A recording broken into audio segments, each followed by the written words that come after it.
আপনারা কি পারেন ছেলেরা যদি শীঘ্র হয়, কোন মা কি পারেন যা শীঘ্র হয়ে যান গোল্লাই যান? কেউ কোনো মা পারেন না। তো তিনি জগন্নাথ, তিনি জগৎ সৃষ্টির মূল উৎস না, তিনি এত দয়াদ্র হৃদয়ে বারবার তিনি একবার নাই। সনাতন হিন্দু ধর্মের এত মহাত্ম এবং বৈশিষ্ট্য যে ভগবান একবার নয়, অবদান অসংখ্য, তিনি অবতীর্ণ হন, মানে আসেন ভগবান। পৃথিবীতে অনেক ধর্মমত আছে বলে আমরা অনেক পণ্ডিতই কথা বলি, রাজনৈতিক নেতৃবৃন্দ বিশেষ করে, এবং অনেক ডিগ্রিধারীরা বলে। আমার স্কুলের মধ্যেও একদিন আলোচনা হয়েছে, আরে ভগবান রামচন্দ্র ভগবান তোমার কাছে প্রমাণ আছে? শিখের বুকের উপর পা তুলে দিয়েছে, মা কালী গঙ্গ হয়ে, এর ঠাকুর হতে পারে? তাহলে বুঝুন, বলবেন হয়তো তাহলে আপনার স্কুলের সেখানে এরকম আলোচনা হচ্ছে কি করে? আমরা প্রদীপ জ্বালালেও কিন্তু তার পাশে অন্ধকার থাকে। তো মানুষের যে ভাবনা চিন্তা, সেখানে পরাবিদ্যার সঙ্গে অপরাবিদ্যার যদি আয়াত না থাকে, যদি পরাবিদ্যা এবং অপরাবিদ্যা দুটো না থাকে, যদি দুটো পায়ে আমার বল না থাকে, তাহলে ক্লাস নিয়ে হাঁটতে হবে। সুতরাং যারা শুধু পরাবিদ্যা নিয়ে ডিগ্রিধারী হয়েছে, তারা ক্লাস নিয়ে তাদের হাঁটতে হবে। সেই ধরনের শিক্ষিত মানুষ প্রকৃত ধর্মের তত্ত্ব উদ্ভেদ করতে পারবে না কখনো। তো এই যে কথা বলছিলাম, প্রতিটা জীবের মধ্যে সেই ঈশ্বর আছেন। অর্থাৎ এই দেহটা আমরা দেখুন অনেক অলংকার এবং অনেক কাপড় চোপড়ের সেখানে আচ্ছাদন করেছি। প্রতিটা মায়ের এবং বাবাদের অনেকগুলো ড্রেস আছে এবং অ্যালবামে হয়তো অনেক ছবি তোলা আছে। কিন্তু যদি এখান থেকে একদম 70 বছর বয়সের মা বাবাকে যদি বলা হয় 70 বছর আগের ছবিটা দেখানো হয়, তখন সেই কি সুন্দর মায়ের মুখটা, আজকে তার নাম তুলে গেছে, সেই বাবা কি সুন্দর দেখতেছিল, আজকে বাবা লাঠি ধরে হাঁটছে। তাহলে এই যে 70 বছরের বিবর্তন হয়েছে, যখন 1 বছর বয়স ছিল তার মধ্যে যে বসবাস করত 50 বছরের সেই বসবাস করছে, 70 বছরের সেই বসবাস করছে। কে বসবাস করে? আত্মা। এই আত্মা কোথায় আছে? ওই ব্রহ্ম ওঙ্কারের উপরেই আত্মা, পরম বীজ। এখান থেকেই বললাম, তাহলে আপনারা সকলেই বুঝতে পেরেছেন যে ওঙ্কার কেন উচ্চারণ করতে হয়। অর্থাৎ যে বীজ ব্রহ্ম, তিনি হচ্ছে ব্রহ্মা বিষ্ণু মহেশ্বর এবং প্রকৃতি সেখানে আছে। সেই জন্য সনাতন ধর্ম বলে পিতা সর্বপিতা ধর্ম। পিতা বীজস্বরূপ, পিতা হচ্ছে ওঙ্কারের ওপরেই বসে আছে, আর এটা আছে মা, তার সংস্পর্শে ব্রহ্মা বিষ্ণু মহেশ্বর। আশা করি আপনারা সকলেই এটা মনে ভুলে যাবেন না কখনো। ওঙ্কার যে আমরা কেন বলি, এবারে আসা যাক। এই যে বিভিন্ন সময়ে বুদ্ধ, চৈতন্য, শঙ্কর, শিব, রাম এসব এসছে, আমরা যারা আছি, আমরা যারা গেরুয়া পড়েছি, আমরা শুধু না, গৌরী মঠের সাধনা করে, রামকৃষ্ণের সাধনা করে, আরো মঠের সাধনা করে। সেই জন্য প্রণবানন্দজি তিনি অবতার পুরুষ। কেন অবতার পুরুষ? মাথায় জটাজুটো মণ্ডিত, তিনি স্বয়ং ভগবান, দেবাদিদেব মহাদেব স্বয়ংভূ। স্বয়ংভূ মানে কি? দেবাদিদেব মহাদেবের বাবা এবং মায়ের নাম পাবেন না। কৃষ্ণের মা বাবার নাম আছে, রামের বাবা মার নাম আছে, চৈতন্যের বাবা মার নাম আছে, বুদ্ধের বাবা মার নাম আছে, শিবের বাবার নাম মায়ের নাম নেই। স্বয়ংভূ মানে সৃষ্টি করার পর থেকে এই পৃথিবীর বক্ষ বিদীর্ণ হয়ে স্বয়ংভূ। অনেকে অপেক্ষা থাকার শিবলিঙ্গ নিয়ে, এটা অনেকে বলছেন যে এই লিঙ্গ, লিঙ্গ শব্দের অর্থ হচ্ছে লীন হয়ে যাওয়া। আর দেবাদিদেব মহাদেব গতকাল যোগ দিবার কাছে যোগের স্রষ্টা হচ্ছে স্বয়ং দেবাদিদেব মহাদেব, তাই তিনি যোগাসনে আছেন। কোন ঠাকুরকে না, শুধু শিব দেখবেন জগদ্ধারে নিমগ্ন। শিবই হচ্ছে কৃষ্ণ, শিবই বিষ্ণু। সেই জন্য বলছে একই দেহে রাম কৃষ্ণ। তো রাম আর কৃষ্ণের সমন্বয়ে ভাব নিয়ে তিনি রামকৃষ্ণ। কিন্তু তার আগে কি ছিল? রাম আলাদা ছিল, কৃষ্ণ আলাদা ছিল। রাম প্রথমে এসেছিল, তারপরে কৃষ্ণ এসেছেন। পরবর্তীকালে অবতার অসংখ্য হয়। রামকৃষ্ণদেব এসেছিলেন, মহাসাধক রূপে এসেছিলেন। তার মধ্যে রাম এবং কৃষ্ণের ভাবের সমন্বয় ঘটিয়েছিলেন তিনি, তাই রামকৃষ্ণ। বুদ্ধত্ব লাভ করেছেন, তাই তিনি বুদ্ধ। প্রণবানন্দ নামটা কেন হলো? আর শাসন প্রতিষ্ঠা প্রণব মানে ওঙ্কার, অর্থাৎ তিনি হচ্ছে এডুকেশন অবতার। সেই প্রণবানন্দ প্রণব প্রণব ধনুষ্যময়ী আপনার ব্রহ্মতলার সমস্যাটা অপমর্তন বিদ্যাগম সর্বাত্মময় ভাবে পরাঞ্চিখানি ব্যক্তিমের স্বয়ংভূ তস্মাৎ পালাঙ্কস্যতি মন্ত্রাত্মা কশ্চিৎ ধীরোপকাত্মান মহিষা আবৃত চক্ষু অমৃত তত্ত্বময় ইচ্ছাম সত্যেন দেশাত্মা সম্যক জ্ঞানেন ব্রহ্মচর্য নিত্যম। তাই তিনি প্রণবানন্দের কঠোর তপস্যা সাধনায় এই শরীরে এই মনে যে মহাশক্তির স্ফুরণ ঘটিয়াছে, সমগ্র মানব জাতির মহামুক্তির আনায় সমর্থ। যারা তোমরা আবার বৃন্দাবনীতে সকল শ্রেণীর নরনারীকে এই মহাশক্তির সংস্পর্শে আনায়ন করো। গীতাতে ভগবান যে কথা বললেন, সর্বাত ধর্মাত্ম প্রত্যেক মমেকাং শরণাং ব্রজ, মমেকাং শরণাং ব্রজ অহংতাং সর্বপাপেভ্যো মোক্ষ ইচ্ছামি মা শুচ। সমস্ত কিছু থেকে মনকে তুলে এনে আমাদের সমর্পণ করো। যেদিন দ্রৌপদীর বস্ত্র আরোপের সময় দেখা গেল তিনি তার নিচের নিম্নাঙ্গ এবং বক্ষ দেশ দুহাতে ঢেকে কাপড়ের আঁচল ছেড়ে দিয়েছে, তখন ভগবান আসেনি। যখন দুহাত ধরে সম্পূর্ণ সমর্পণ করেছেন, তখন দুঃশাসন আল্লাহ হয়ে গেছে। তখন কিন্তু তাকে আর বস্ত্রহরণ করার ক্ষমতা ছিল না, এত কাপড় এসেছিল। এবং কেন এসেছিল? যে ভগবান একদিন ছদ্মবেশে আটকানোর নাম করে রাষ্ট্র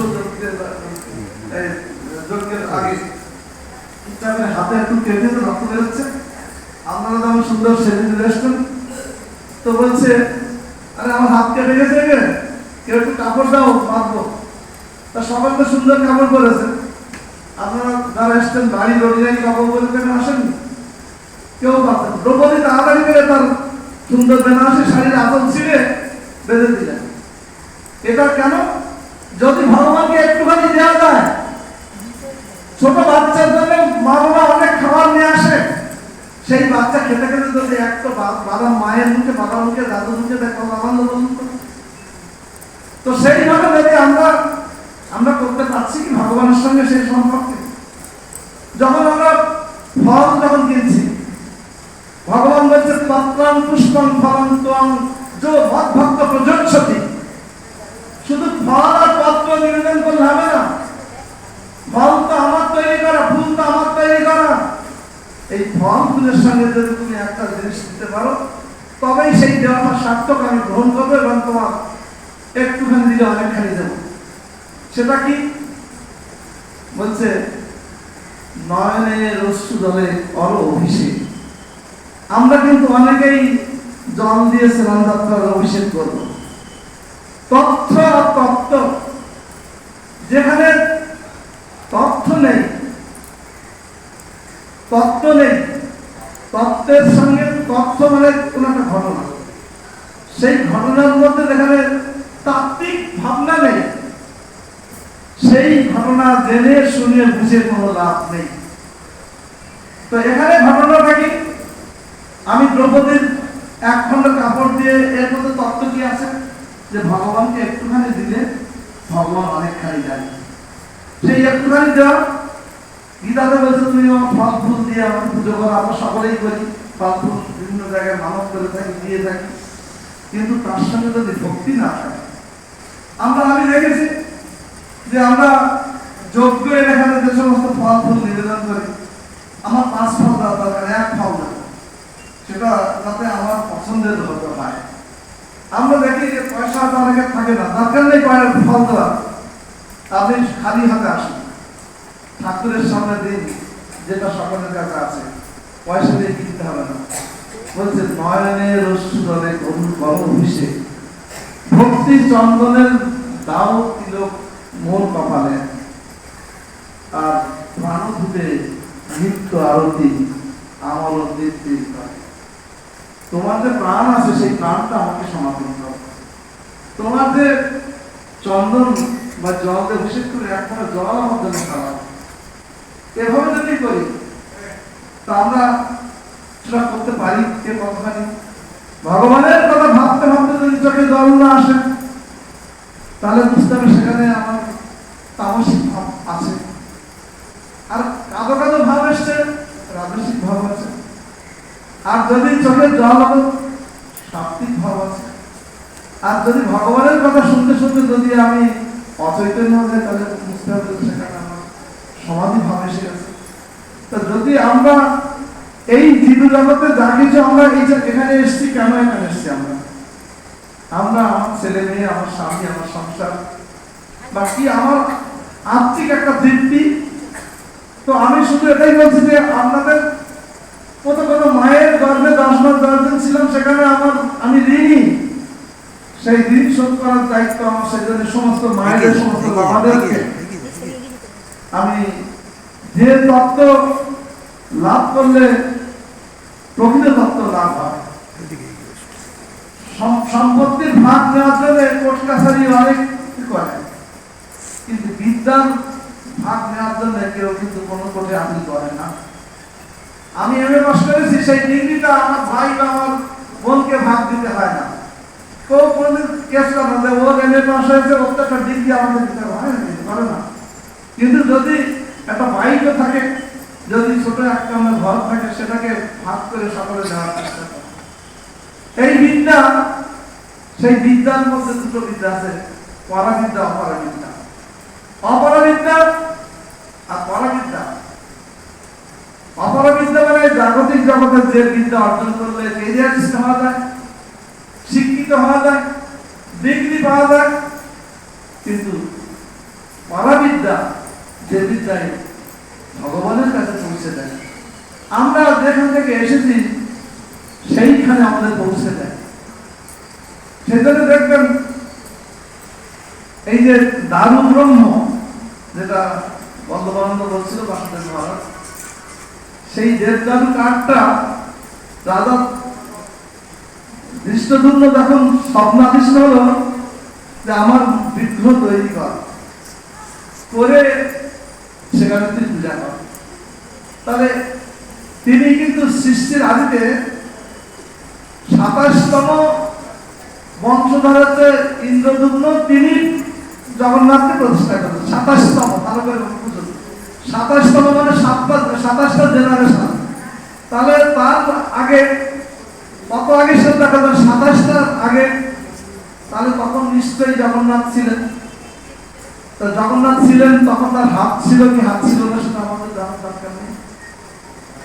তো যখন আমরা যে মূর্তি দেখলাম তার হাত নেই, তো হাত না থাকলেও একটা ডিম আপনারা দেখেছেন তো, ডিমের মধ্যে যখন ডিম থাকে, সে ডিমটার মধ্যে কি হাত থাকে না পা থাকে না পাখনা থাকে, পালক থাকে? সাপের ডিম হলো দেখা যায় না, কিন্তু যখন সে ডিমের থেকে পরিস্ফুটিত হয় তখন সাপ হলে হেলদোল করতে করতে চলে যাবে, আর মুরগির ডিম হলে সেখানে বেরিয়ে জায়গায় ঢুকবে, আর হাঁস হলে জলে যাবে, আর পাখি হলে আকাশে উঠবে। অবগত শুধু হলে হবে না, সেই মতো নিজেদেরকে ভগবানের কাছে সেই কর্ম করতে হয়। আমরা জানেন এই জগতে অনেক জানি, অনেক বুঝি, অনেক শিখেছি, কিন্তু করবো না। এইটা করলে হবে না, করতে হবে। তাই এখন আমরা ভগবান জগন্নাথ দেবের অভিষেক হবে। অভিষেকের পূর্বে অভিষেকের একটা গান রয়েছে, সেই গান আমাদের সংঘ গায়ক গৌরচন্দ্র মান্না মহাশয় এবং তৎসহ সমস্ত ভক্তবৃন্দ একসাথে করবেন। আপনারা চেষ্টা করুন, তালে হোক, বেতালে হোক, সুরে হোক আর অসুরে হোক, ভগবানের নাম করুন। ভগবানের নামে না আমাদের ভয় হয় কিসের জানেন? আদি বেদি শোক তাপ দুঃখ জ্বালা যন্ত্রণা পাবে, তাই করবেন, ভগবানের নাম করবেন। জয় গুরু।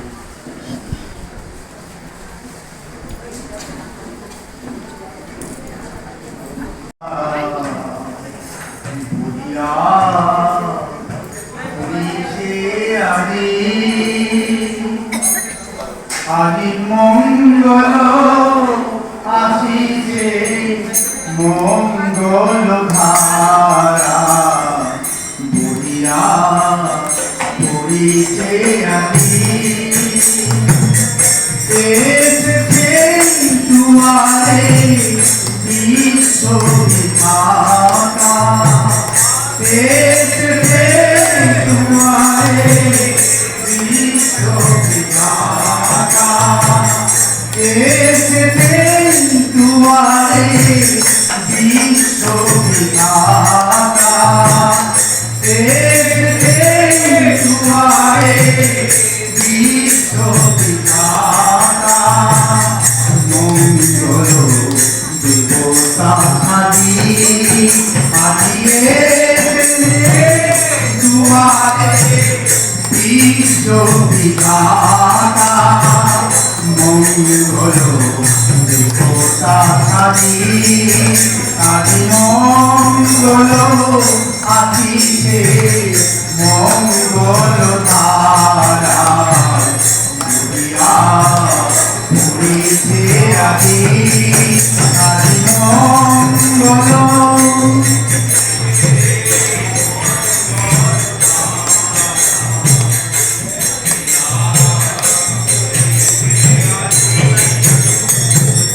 মঙ্গল বাণী ধারা মঙ্গল কলসে অর্ঘ পাত্র নিয়ে হরসে মঙ্গল বাণী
সবাই একটু তাড়াতাড়ি আসুন। ওম সহায়